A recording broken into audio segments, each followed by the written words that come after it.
Video like जरूर कर लीजिए और ऐसे वीडियो लगातार फ्री में पाने के लिए चैनल को तुरंत सब्सक्राइब कर लीजिए और बेल आइकन को जरूर टैप कर लीजिए ताकि आगे भी सारे वीडियो आपको मिलते रहे। यूट्यूब में फॉलो करते हैं तो प्लीज ये वाला फ्री टेलीग्राम चैनल जरूर ज्वाइन कर लीजिएगा। सारे नोटिफिकेशन सारे अपडेट यहीं पे आते हैं, ध्यान रखिए।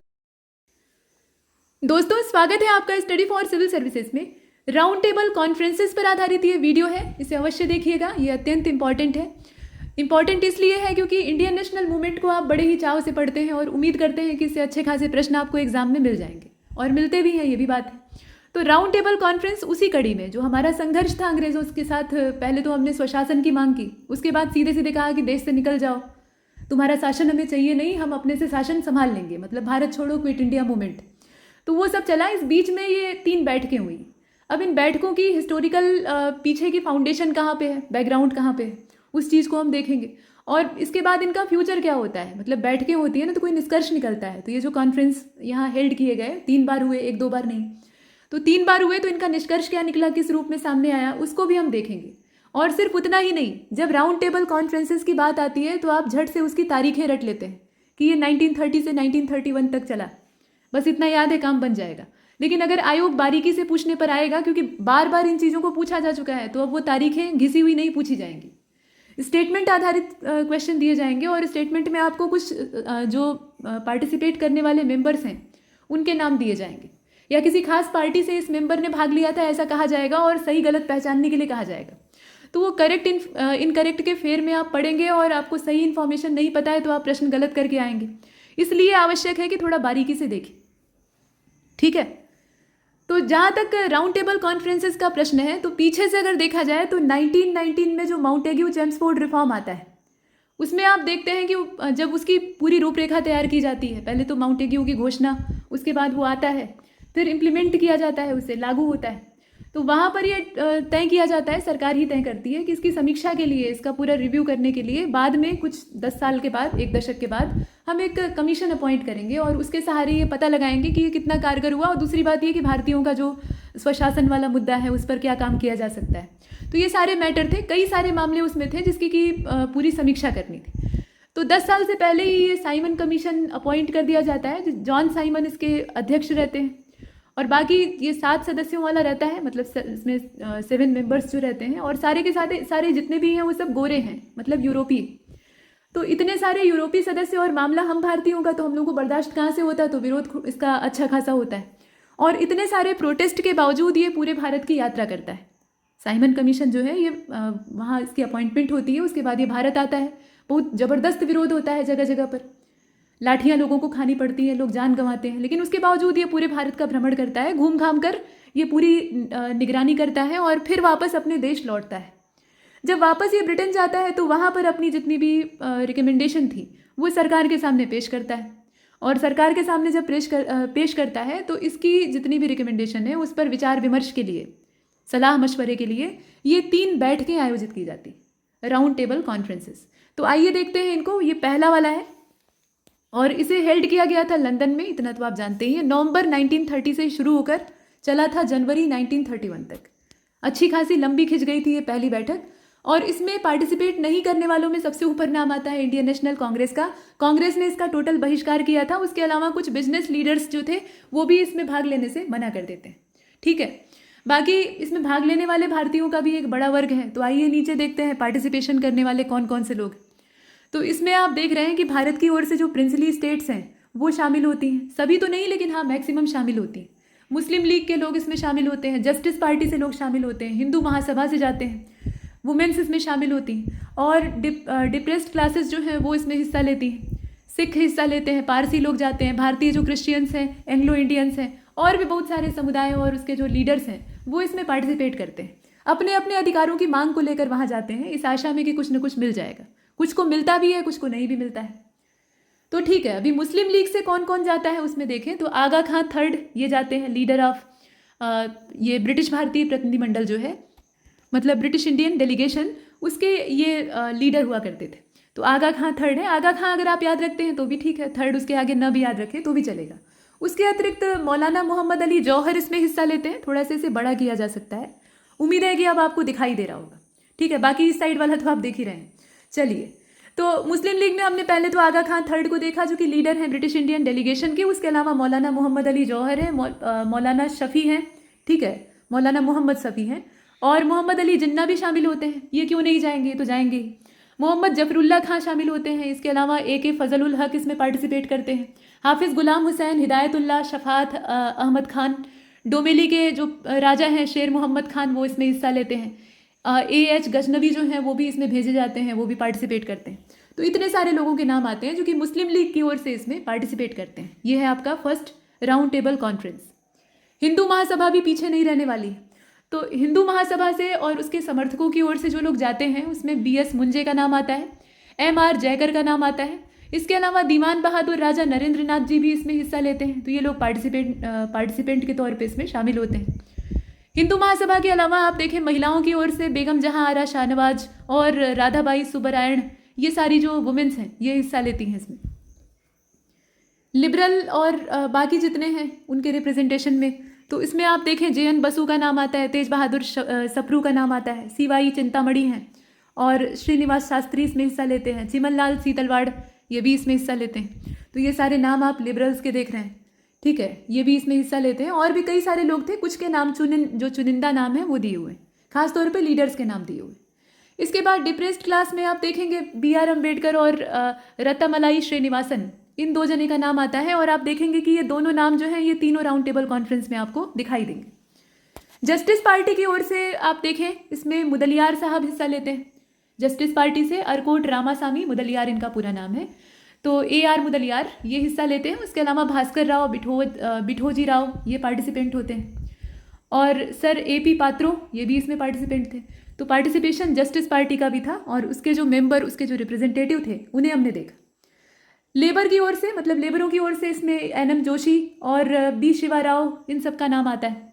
इसके साथ साथ गवर्नमेंट ऑफ इंडिया का रिप्रेजेंटेशन देने वाले कुछ भारतीय लोग हैं। इसमें भारत सरकार की ओर से नरेंद्र नाथ लॉ का नाम आता है। उसके साथ साथ भूपेंद्र नाथ मित्र का नाम आता है, ठीक है, और CP रामास्वामी अय्यर ही है, और S रामचंद्र राव भी इसमें शामिल हैं। इस तरह के लोग थे, कुछ और भी थे, लेकिन कुछ के नाम यहाँ पर दिए हुए हैं जो कि काम के। इतने से आपका काम हो जाएगा 100%। तो इतना कम से कम आपको दिमाग में रखना है, ठीक है। तो ये तो बात हो गई पहले राउंड टेबल कॉन्फ्रेंस की। उसके बाद अब यहाँ पर सेकेंड वाला है। अब ये जो दूसरा राउंड टेबल कॉन्फ्रेंस है इसको हेल्ड किया गया था, जगह तो लंदन ही है, जगह नहीं बदलेगी। बाकी 7 सितंबर 1931 से ये शुरू होकर 1 दिसंबर 1931 तक चलता है। और यहाँ पर लोगों ने गांधी जी को समझाया, मतलब हितैषियों ने समझाया, और उसके बाद गांधी जी तैयार होते हैं इस सेकेंड राउंड टेबल कॉन्फ्रेंस में हिस्सा लेने के लिए। और इससे पीछे आप देखते हैं दांडी मार्च और सविनय अवज्ञा वाला सब मामला चल रहा था, और बहुत सारे लोगों को राजनैतिक कैदी का दर्जा दिए बिना जेल में ठूंसा गया था, अत्याचार किया जा रहा था। उसमें भगत सिंह और उनके जो सहयोगी क्रांतिकारी थे वो भी जेल में बंद थे। तो वो सारे मामले चल रहे थे। कुल मिलाकर गांधी जी ने अपनी कुछ मांगे जो हैं वो लॉर्ड इरविन के सामने रखी, जो वो रखना चाहते थे। और इधर से सरकार के द्वारा उनसे कहा गया कि भाई आप अपना जो प्रोग्राम चला रहे हैं, ठीक है, तो उन प्रोग्रामों को वहीं समाप्त करिए, मतलब जो सिविल डिसोबीडियंस मूवमेंट है आपका सविनय अवज्ञा, उसको ख़त्म करिए और आप चलिए राउंड टेबल कॉन्फ्रेंस में हिस्सा लीजिए। तो गांधी जी यहाँ पर पार्टिसिपेंट के तौर पे जाते हैं, लेकिन यहाँ से इन्हें निराशा ही हाथ लगती है। तो गांधी जी एकमात्र रिप्रेजेंटेटिव के तौर पे हिस्सा लेते हैं इंडियन नेशनल कांग्रेस की ओर से। कुछ लोग इसका समर्थन करते हैं तो कुछ लोग विरोध भी करते हैं, लेकिन गांधी जी जाते हैं। और उसके अलावा A रामास्वामी अयंगर, मदन मोहन मालवीय, ये लोग भी ये जो सेकेंड राउंड टेबल कॉन्फ्रेंस है इसमें हिस्सा लेते हैं। कांग्रेस के अलावा बड़ी संख्या में इसमें भारतीय जो पार्टिसिपेंट्स थे वो शामिल होते हैं। तो इसमें प्रिंसली स्टेट पहले की भांति हिस्सा लेती हैं, मुस्लिम लीग जाएगी, हिंदू ग्रुप्स भी हिस्सा लेते हैं, लिबरल्स भी जाते हैं, जस्टिस पार्टी वाले भी जाते हैं, हिंदू महासभा जाती है, डिप्रेस्ड क्लासेस से अम्बेडकर जी जाते हैं और बाकी लोग जाते हैं, सिखों की ओर से लोग जाते हैं, पारसियों की ओर से, इंडियन क्रिश्चियंस, वुमेन, मतलब पिछला वाला जितना रिकॉर्ड था वो सभी लोग यहाँ प्रस्तुत होते हैं, कुछ को छोड़कर। ठीक, नया इसमें कौन शामिल हो रहा है? तो कांग्रेस। अब इसमें मुस्लिमों की ओर से जो रिप्रेजेंटेशन था कमोबेश नाम वही है जो आपने पीछे देखे थे।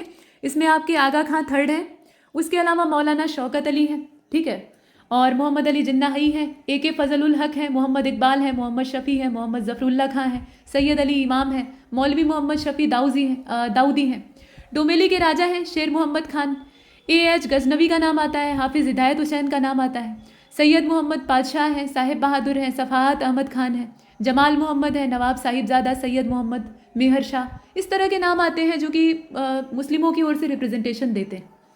इसके बाद हिंदू ग्रुप्स जो इसमें हिस्सा लेते हैं, रिप्रेजेंट करते हैं खुद को, उसमें MR जयकर का नाम आता है, BS मुंजे हैं, दीवान बहादुर, राजा नरेंद्र नाथ भी इसमें शामिल होते हैं पहले की भांति। जो लिबरल्स हैं उनकी बात कर लेते हैं, तो लिबरल्स की ओर से इसमें हिस्सा लेने वाले इस कॉन्फ्रेंस में JN बसु आते हैं। इसके अलावा CY चिंतामणि हैं, तेज बहादुर सप्रू हैं और VS श्रीनिवास शास्त्री हैं। चिमन लाल सीतलवाड़ जी इसमें जाते ही हैं, पिछले वाले में भी गए थे, इसमें भी गए। जस्टिस पार्टी से यहाँ देखें राजा बॉबिली ये शामिल होते हैं। अब ये जो बॉबिली के राजा हैं इनको आप देख रहे हैं कि ये हिस्सा ले रहे हैं। उसके अलावा अरकाट रामास्वामी मुदलियार इसमें शामिल हुए थे, भास्कर राव बिठोजी राव जाधव ये हिस्सा लेते हैं और AP पात्रो जो हैं ये भी शामिल होते हैं। दलित वर्गों की ओर से, ठीक है, डिप्रेस्ड क्लासेस की ओर से BR अम्बेडकर और रत्तामलाई श्रीनिवासन, इन दोनों जने का नाम आता है। नेक्स्ट आप यहाँ देखें लेबर की ओर से जो रिप्रेजेंटेशन था उसमें NM जोशी और B शिवा राव का ही नाम आता है। उसके अलावा BV गिरी भी इसमें शामिल थे। रिप्रेजेंटेटिव फॉर इंडियन वुमेन, इसमें सरोजनी नायडू हिस्सा लेती है, यहाँ देखिए नया नाम शामिल होता है, और बेगम जहांआरा शाहनवाज, इसके अलावा राधाबाई, ये सभी लोग इसमें हिस्सा लेते हैं।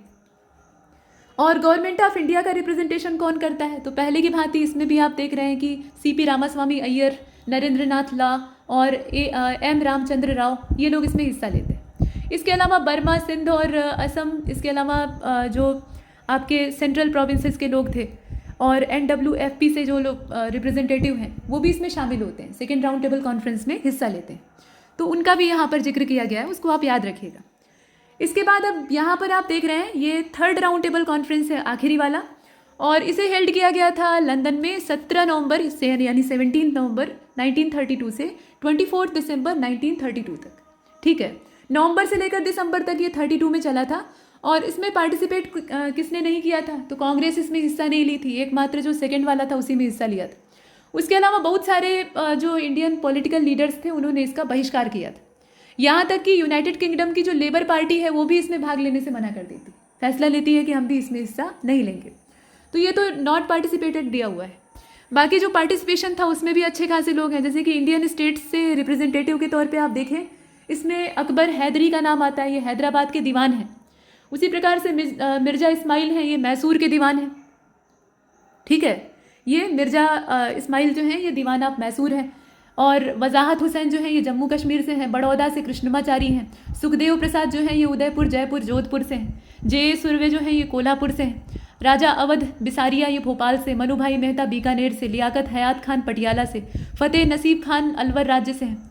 रशब्रुक विलियम्स जो हैं ये नवानगर और सरीला के राजा भी इसमें शामिल होते हैं।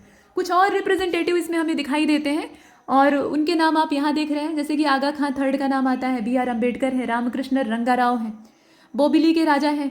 इसके अलावा यहाँ नानक चंद पंडित को भी आप देखते हैं, ये भी हिस्सा लेते हैं। हेनरी गिडनी इसमें शामिल होते हैं। AH गजनवी इसमें हिस्सा लेते हैं। ह्यूबर्ट कैर इसमें शामिल होते हैं। मोहम्मद इकबाल भी जाते हैं। कावस जी जहांगीर जाते हैं। MR जयकर शामिल होते हैं। NM जोशी, नरसिंह चिंतामन केलकर, अरकाट रामास्वामी मुदलियार, जहांआरा शाहनवाज, AP पात्रो, ये गोलमेज सम्मेलन में आपने पीछे भी देखा था। इसके अलावा तेज बहादुर सप्रू हैं और शफाअत अहमद खान हैं। शादी लाल इसमें शामिल होते हैं। तारा सिंह मल्होत्रा हैं। नृपेंद्र नाथ सरकार हैं। इसके साथ पुरुषोत्तम दास ठाकुर दास जी हैं। मोहम्मद जफरुल्ला खां हैं। ये सारे जो रिप्रेजेंटेटिव हैं ये इंडियन रिप्रेजेंटेटिव हैं जो कि अलग अलग पार्टियों से, अलग अलग दलों से अपना अपना लीडरशिप लेके यहाँ जाते हैं। तो ये अपना थर्ड राउंड टेबल कॉन्फ्रेंस था जिसको कि हमने देखा। इसमें जिसने हिस्सा नहीं लिया उसको भी देखा, जिसने हिस्सा लिया उसको भी देखा। उसके साथ यहाँ कुछ एक्स्ट्रा इन्फॉर्मेशन ऐड की गई है, जैसे कि पहले और तीसरे राउंड टेबल कॉन्फ्रेंस का बहिष्कार किया था, उसे बाइकआउट किया था कांग्रेस ने, और महात्मा गांधी ने सिर्फ सेकेंड वाले को अटेंड किया था, वहाँ से भी वो खाली हाथ लौटे थे। कुछ ऐसे भी व्यक्ति हैं जिन्होंने कि तीनों राउंड टेबल कॉन्फ्रेंसेस में हिस्सा लिया है, उसमें BR अम्बेडकर का नाम सबसे ऊपर है। उसके अलावा तेज बहादुर सप्रू हैं, MR जयकर हैं, NM जोशी हैं और मुदलियार साहब हैं। इन लोगों ने तीनों ही राउंड टेबल कॉन्फ्रेंस में पार्टिसिपेट किया था। तो ये तो हो गए आपके 3 राउंड टेबल कॉन्फ्रेंस जिनको कि आपने बखूबी यहाँ देखा, और इसमें जो पार्टिसिपेट करने वाले लोग थे उनके नाम भी एकदम एक एक बारीकी से देखे।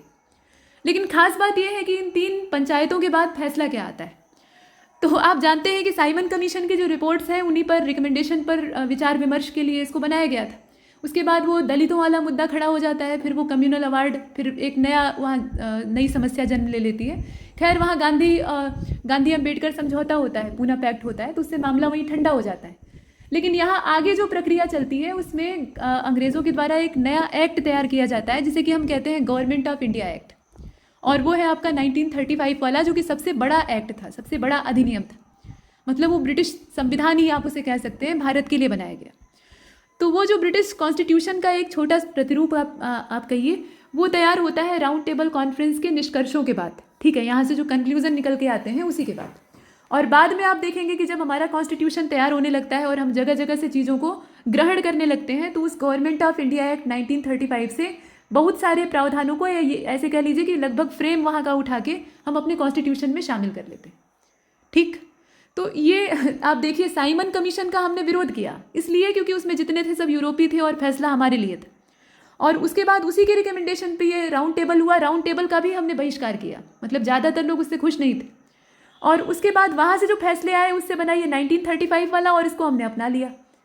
खैर इसमें मॉडिफिकेशन के साथ अपनाया, यथावत नहीं अपनाया, लेकिन बहुत सारे ढांचे वही वाले।